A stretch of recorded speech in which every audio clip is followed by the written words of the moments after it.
গরিবের দুঃখ কি কে বুঝবে? বড় লোকেরা কি 2 দিন না খায় ছিল? গরিবের পেটের যন্ত্রণাটা কি? কষ্ট করে সমিতির লোন নিছি ভাই, 1 লাখ টাকা, 50,000 টাকা একটা গরু বেচছি, আর বন্ধুদের কাছে 50,000 ধার নিছি।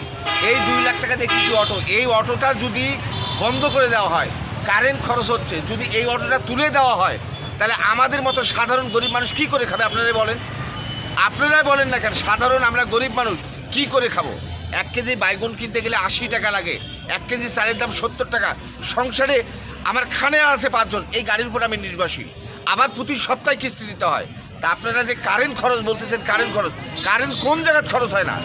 বাড়িতে এসি লাগাইছে, কারেন্ট খরচ হচ্ছে, ইস্ত্রি করতেছে, কারেন্ট খরচ হচ্ছে, একটা নাউয়া চুল কাটবে সেখানেও কিন্তু মেশিন লাগাচ্ছে।